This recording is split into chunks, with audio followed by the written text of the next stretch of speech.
Salut, c'est Marion et bienvenue sur la chaîne. Aujourd'hui on se retrouve pour une nouvelle vidéo et on va parler cinéma. Le mois dernier je vous avais parlé séries télé, c'est vraiment un rendez-vous que j'ai envie de reprendre, mais quand je voulais vous tourner la vidéo sur les séries, en fait je n'avais pas encore terminé mes séries en cours et je trouvais ça dommage de vous parler de ces séries sans avoir vu la fin des saisons. Donc je me suis dit pourquoi pas vous parler de cinéma et vous parler des films que j'ai vus ce mois-ci. Car je ne pense pas vous l'avoir dit, mais je suis une fan de cinéma. J'ai un abonnement au cinéma, donc je paye un abonnement comme un forfait de téléphone et je peux aller autant de fois au cinéma que je veux dans le mois. Alors j'en profite beaucoup, surtout que le cinéma est vraiment pas très loin de chez moi. Et en plus ce mois-ci j'ai vu 4 films, donc c'est l'occasion de vous en parler. Tout d'abord, au mois de juin je suis retournée chez ma famille et ma mère a comme moi une carte passe et du coup on en a profité pour aller se faire un petit film. Elle voulait absolument voir le film H. Je vous mettrai la couverture juste ici, en fait il y a 4 H, alors je sais pas du tout comment ça se prononce, si on dit H, H, H, H ou H, moi je vais dire H, ça ira plus vite. C'est un film où on va suivre l'ascension de Reinhard Heydrich. Il a été viré de la marine parce qu'il a eu des relations sexuelles hors mariage avec des prostituées. Il va faire la rencontre de Lina. Lina va devenir sa future femme et elle appartient au parti nazi. Et elle va lui faire découvrir ce parti et l'intégrer à l'intérieur. Et on va voir à travers ce film comment Heydrich va devenir l'un des hommes les plus dangereux du parti nazi. Alors moi j'adore l'histoire comme vous le savez, donc ça me dérange pas du tout de voir des films sur la Seconde Guerre mondiale. Et je sais que c'était un film que j'allais pas voir avec mon copain parce qu'il en a absolument marre de voir des films sur les guerres mondiales. Pour lui chaque année il y a beaucoup trop de films qui parlent du sujet et il en a déjà vu pas mal. Et donc du coup quand ma mère m'a proposé d'aller voir ce film, j'étais partante. C'est une histoire que je connais déjà, qu'on a déjà vu adaptée en film, mais ça me dérange pas du tout. J'ai été plutôt agréablement surprise de voir Jack O'Donnell dans ce film, je m'y attendais pas du tout, je ne savais pas du tout qui jouait là-dedans et j'adore cet acteur franchement. Il y a encore pas mal de films que je n'ai pas vus avec lui, que je compte voir sous peu. Il est sorti au cinéma le 25 mai, donc je pense qu'au moment où vous voyez cette vidéo, il n'est plus disponible dans vos cinémas, à part si vous avez de la chance et que vos cinémas garde les films assez longtemps, ce qui n'est pas du tout le cas du mien. C'est un film assez intéressant et si vous aimez les films historiques, n'hésitez pas à le regarder parce que vous apprendrez beaucoup de choses. Ensuite, pour moi, le mois de juin ne pouvait pas se dérouler sans voir ce film. Il s'agit bien sûr de Wonder Woman qui est sorti le 7 juin. Voilà, j'adore l'univers d'ici, je le préfère même à Marvel, ne me tapez pas. Chacun ses préférences, je dis pas du tout que j'aime pas Marvel parce que je vais absolument voir tous les films de Marvel quand ils sortent. Mais dans mon cœur, j'ai une petite préférence pour les DC.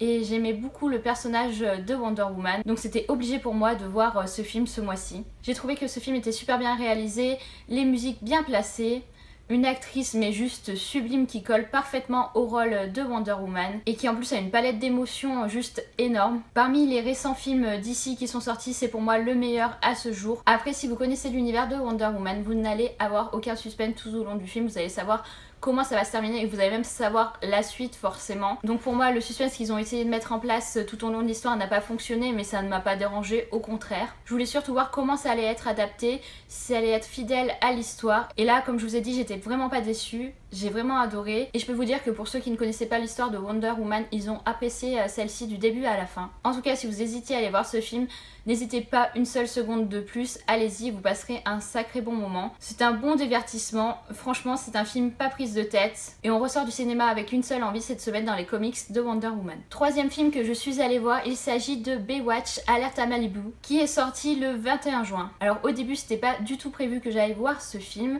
j'avais déjà vu la bande-annonce au cinéma, il y a pas mal de promos autour de ce film en ville, sur les réseaux sociaux. On voit ce film de partout. C'était pas spécialement voilà, le film que je voulais voir ce mois-ci, mais la semaine de sa sortie, il faisait une chaleur juste horrible ici chez moi. Et je me suis dit, bah pourquoi pas passer un petit moment au cinéma. De toute façon, j'ai l'abonnement illimité, je ne vais pas payer en plus pour voir ce film. Donc pourquoi pas y aller. Et j'y suis allée avec une copine. Et là ce que je peux vous dire c'est que ce n'est pas le film de l'année pour moi, loin de là. Alors oui, si on a vu la bande-annonce, on peut se dire mais tu étais prévenue, tu savais à quoi ça allait ressembler comme genre de film. Oui, je pensais que ça allait être cucu, mais j'avais beaucoup d'espoir dans ce film parce que j'aime beaucoup Dwayne Johnson. Et je me suis dit que s'il faisait ce genre de film, c'est que ça allait être quand même pas mal. Et là non, j'ai pas du tout accroché, on n'était pas nombreux dans la salle. Il y a même des gens qui sont partis au cours du film. Et les réactions des personnes autour de moi à la fin du film étaient juste catastrophiques. Du genre le pire film que j'ai vu cette année. Bon, c'est une comédie avec des blagues assez lourdes, on rigole pas toujours. Je trouvais ça un petit peu basique au niveau de l'histoire, du déjà vu, mais vraiment trop lourd. Et au final, c'est vraiment pas pour moi le film de l'année avec toute la promo qu'ils ont fait autour. Je m'attendais à tellement mieux, je m'attendais à tellement plus rigoler que ça, que voilà. Je l'ai vu en VO comme Wonder Woman d'ailleurs, j'ai oublié de le préciser tout à l'heure, car j'aime beaucoup voir mes films en VO. Je n'avais pas vu H en VO parce que ma mère par contre ne regarde pas les films en VO. D'habitude le fait de le voir en VO, j'apprécie beaucoup plus mes films qu'en VF. Et là, mais même en VO, ça ne l'a pas fait.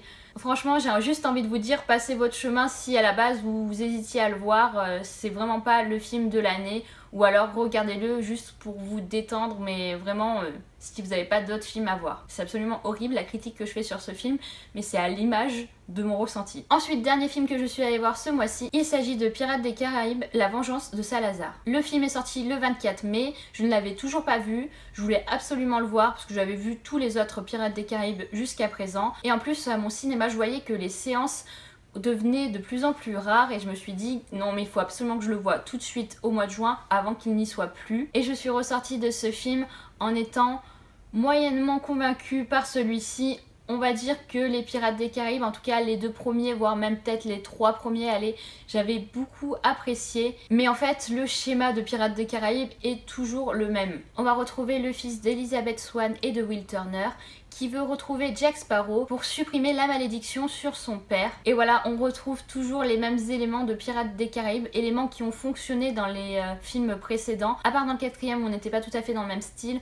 Voilà, il y a une malédiction, il faut la briser. Je trouve que c'est un petit peu répétitif. Oui, ça fait le succès du film, mais moi j'attends à voir quelque chose de mieux. J'ai trouvé au final que la bande-annonce en dévoilait beaucoup par rapport au film. Genre les petites blagues qu'il y a, on les retrouve toutes dans la bande-annonce. Les petits passages d'Orlando Bloom, on les retrouve tous dans la bande-annonce. Et franchement, on le voit pas tant que ça. Et pareil pour Keira Knightley. Et au final, j'étais un petit peu déçue parce qu'on nous vend le retour des 2 héros et on les voit pas tant que ça. Après, les scènes de combat étaient juste parfaites comme d'habitude. Une musique parfaite aussi. Un Jack Sparrow qui commence un petit peu à m'énerver parce qu'on a l'impression qu'il n'évoluera jamais dans sa vie. Mais je pense que c'est le but de ce personnage de rester comme ça jusqu'à la fin. Mais au final, on a l'impression que tout le monde évolue sauf lui. Puis on a une prise de conscience aussi au niveau historique. On se rend bien compte que les pirates sont sur le déclin. J'ai trouvé ce film meilleur que le précédent, La Fontaine de Jouvence. Mais pour moi, il faut savoir s'arrêter dans une franchise au bout d'un moment. S'il compte faire un autre film, j'espère vraiment que cette fois-ci, il y aura un vrai retour de Orlando Bloom et de Keira Knightley. Voilà, ce petit point cinéma est terminé. J'espère qu'il vous aura plu. Si vous avez aimé ce rendez-vous, n'hésitez pas à me le dire parce que je compte aussi aller voir des films au mois de juillet. Et si ça vous dit d'avoir mon avis, ben je vous sortirai aussi une vidéo à la fin du mois de juillet pour vous en parler. Je sais que sortir cette vidéo en fin de mois fait que des fois le film ne sera plus disponible au cinéma au moment où je vous en parle. Mais d'un côté, je me vois mal vous faire un review du film à chaque fois que je vais le voir. Donc dites-moi si ce format de vidéo vous plaît ou si vous en préférez un autre. Sinon nous, on se retrouve la semaine prochaine pour une nouvelle vidéo. Salut!